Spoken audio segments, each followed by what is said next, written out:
You're listening to ADHD Support Talk. ADHD Support Talk is brought to you by addclasses.com. Visit www.addclasses.com for helpful online events and resources today. I want to welcome you back to ADHD Support Talk. I am your co-host, Lynne Edris, and I am a productivity and ADHD coach.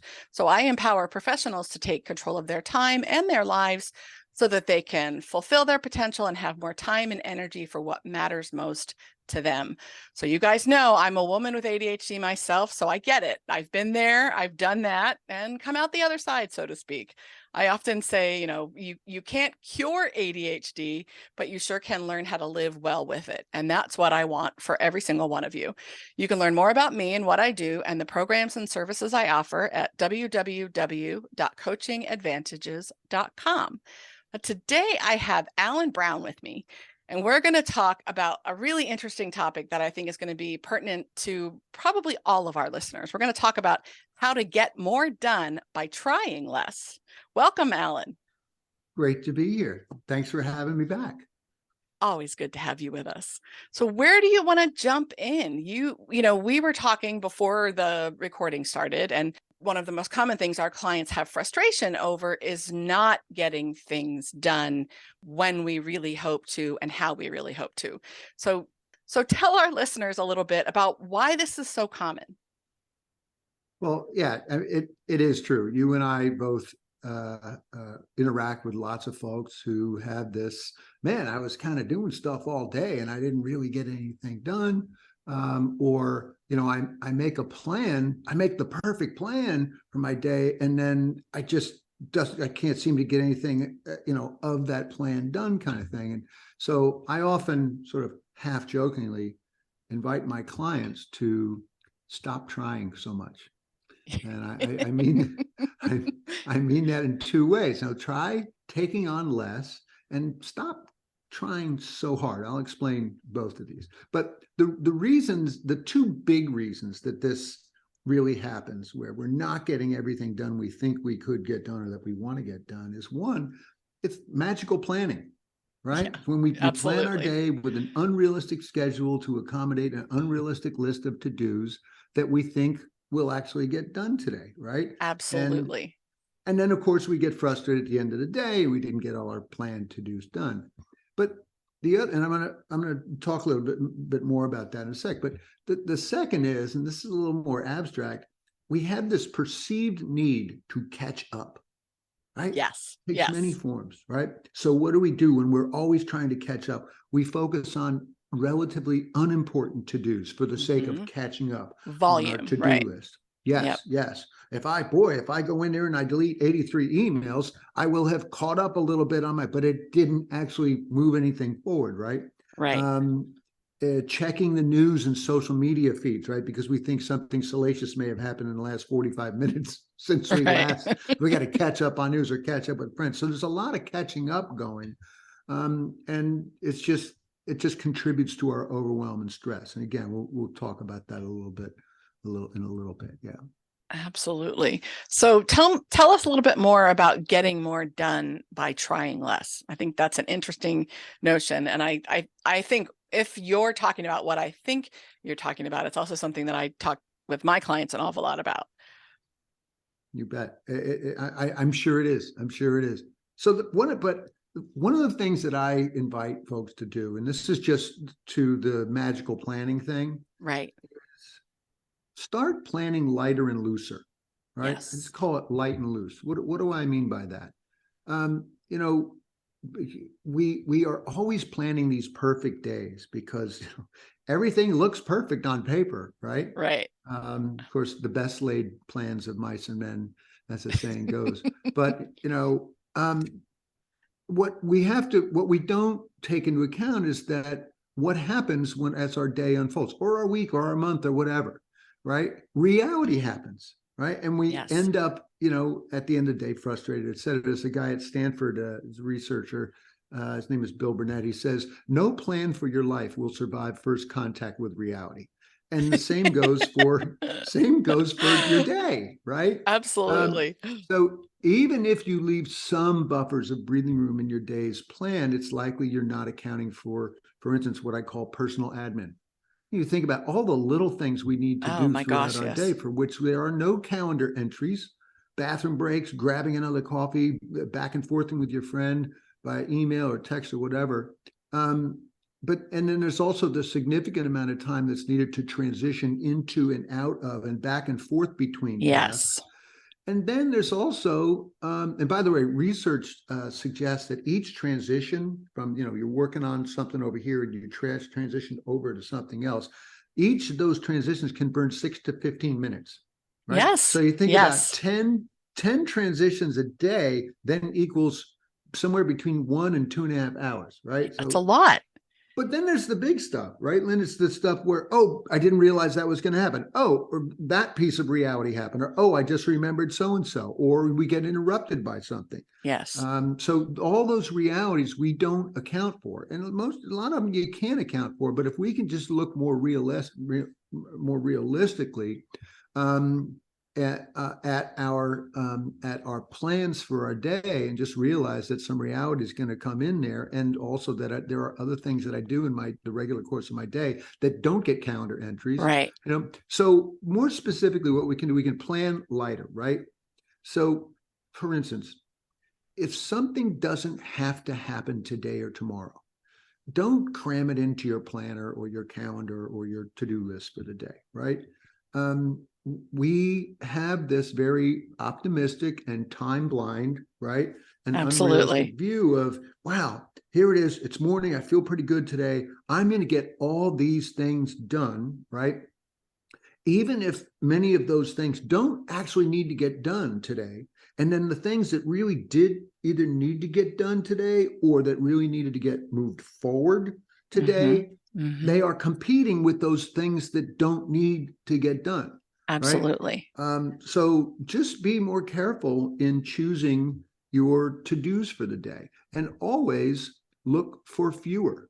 Research tells us that the more to-dos we schedule, the less likely we will be to accomplish any of them. Absolutely. Right? So planning less is doing more. Trying less will mean doing more. The other sort of angle at which to look at this magical planning problem is that, we need to plan looser. Right? Yes. So absolutely. I work with clients who are, again, doing this thing, well, from and I'm exaggerating it, from 9:23 to 9:22, I'm going to do this, and then from this to that and that, and a lot of productivity experts like espouse that. They recommend that they call that true. Time blocking, right? Account in 15-minute increments, or that is so not the way to get stuff done when you have ADHD. That does not work for our peeps. Absolutely. It doesn't. It's a recipe for frustration and self-flagellation is what it is. Yeah. And, I'm a great case study too. I work slower than I think I'm gonna all the time. Right. So, but what I try to do is I try to leave space. Don't cramp things up. Some things only take 15 minutes to do, but even a 15-minute task, there's that transition time that you need. Right. There's the personal administration that you need to do, to the bathroom, and getting food, etc., walking a dog, things you, again, don't plan. But there's also the unexpected things. And there's also the fact that, this thing that I thought was going to take 20 minutes really took me, 45 minutes, or more likely for me, because most of what I do is writing. I always take longer than I think in writing. So what I do is I don't plan tight. I plan loose. Yes. So I leave these sort of chunks. If I think something is going to take me, let's say, so this morning I was doing some writing on a presentation that's due in a couple of weeks. And I sat down nice and early this morning. And I said, okay, well, I'm just going to try to write this section of this speech. And that should only take, I think I could bet it an hour. And then I just go, hey, Siri, set a timer for 2 hours. Actually, don't do that. Not right because now. yeah, no, that's cool too. I just, Yeah. I'm being interviewed in a little bit for Linda Rogley's couples palooza. So I don't want that to go off in the middle. Right. Anyway, In the middle so of but the you get palooza. the idea. Right. So it's like, Absolutely. Yeah. so it's like double it. And when you're plotting out your calendar, just make sure there's some open spaces here. Now, Yes. a risk is here, of course, with more open spaces, the more we're Yes. going to be like, oh, I got plenty of time between now and the next thing that's there. And then but that's a separate issue. That's a separate Right. issue that, Lynn, you and I could riff on that for a Absolutely. long time. So Absolutely. there's That's a whole other little bit podcast. of, Yeah. yeah, or two or three. Right. So yeah, so there are a couple of ways just to deal with the magical planning. Okay, that is awesome. I mean, we have to find that sweet spot that works for us, right? We need that. I always call it buffer space. We definitely need the buffer space. We need to be realistic and sort of, for some things like writing, I know what my, what's the word I'm looking for? My fudge factor is, right? It's at least 50% longer than I think it's going to take. So I try to allocate more like, 1.75, 2 times what I really think it's going to take. Yeah. And yes, people always say, well, then when you do that, what about that old adage? The task expands to fit the time allotted or whatever. Well, that's when I tell myself, if I can get this thing done before that time that's allotted, like I get to do something that I want to do, so that I have something to look forward to, even if it's another something that's productive, but it also could be an actual break or a phone call to somebody that I care about or something else to kind of, reward myself or recharge myself in some way. I like that. I like that you sort of gamify that. I always do. It's all about beating the estimate, right? Yeah. Yeah. I'm a big gamifier in general, but that's a big By part the of how way, I keep interest in stuff. By the way, I want to touch on one other thing with regard to the lighter and looser. And I often refer to biggies, which are, the 1, 2, or 3 things that you want to try to work on today that are the, quadrant 2 per Stephen Covey, right? Yep. The things that are not urgent, but they are important. The things that really are going to move you forward, right? So absolutely. It's, it's your studying, it's your working on your business, it's your self-care. But so one thing is that, going back to that magical planning, is when we are lining up a whole bunch of to-dos, whether they're important or or have to get done today, we are just making more of a crowded environment for our biggies, which are the things that we really should be. Now, I mentioned this research where the more biggies, the more tasks you line up for yourself, the less likely you are to do any one of them. Right. So the productivity world, as you probably know, they say, never try to focus on more than 3 biggies a day. I say for our ADHD brains, try to focus on maybe 1, maybe 2, but ideally 1. It's like, okay, what's one big thing? I know what my schedule is today. Yeah, I got to bang out these little miscellaneous things, but what's one big thing? And those big things, by the way, will tend to be the things that are hard, that take time, and that we might be avoiding because they're hard. But just try to identify one of those things each day that you can maybe press into. Again, we will be, our inclination is to make a to-do list with all the, all the things. Woo, it's going to be awesome. Right. So yeah, there's another thing with regard to biggies. Absolutely. So what else? Anything else that you can think of? Other tips, other strategies? Well, yeah. Well, there's also that phenomenon of trying to catch up, right? I just want to get into that a little bit, because I think more folks need to get aware of this. Yes. Again, we feel like we're being productive, and I'm not saying there's anything wrong with it in and of itself, trying to be caught up, but we will sort of pat ourselves on the back for doing things like checking our emails again, deleting a bunch of emails, responding to easy things, responding to a bunch of texts that really in the end aren't that important. Here's the deal. If you were to step back and think about the things that you're trying to catch up on, right? Well, I got to catch up on this. I got to catch up on that. I got to catch up on, I really need to catch up on this. 9 out of 10 of those things will not be biggies. Right. They They're may not going to be be things little. that move your life forward in any That's real right. meaningful way. That's Right. right. Because biggies need to get done. The biggies aren't a series of little things that need to get caught up on. So Right. for instance, banging out to-dos on our to-do list just for the sake of being able to scratch them off, even if they're not meaningful, that's trying to catch up, right? Yeah. Again, we try to catch up to our, on our emails. And that, by the way, has us going in and out of our email inbox Yes. a lot, which I don't have to Lots tell of you, that's transition. Yep. incredibly destructive, the transitions, the fact that your email inbox represents its own to-do list with almost no biggies in there. There Right. will rarely be a biggie in your inbox, etc. But also, and I'm a little guilty of this because I'm a real information freak, and I grew up my whole family was all people in the news business. I will catch up on the news too much, and it really doesn't move me forward. So I have to guard against that. And by the way, going back to your little strategy of, hey, I think it'll take me an hour. I'm going to give myself a time block of 50% more, and then I'm going to try to beat that. And when I do, I get to reward myself. So if I get done early with something, I then get to go on an app and I get to check the news real quick, or I get to go and, even go on my Instagram, which is my professional Instagram, but still, go there, respond to some DMs, and also just do a little scrolling, but it's as a reward for finishing. So just give some thought to your catching up activities.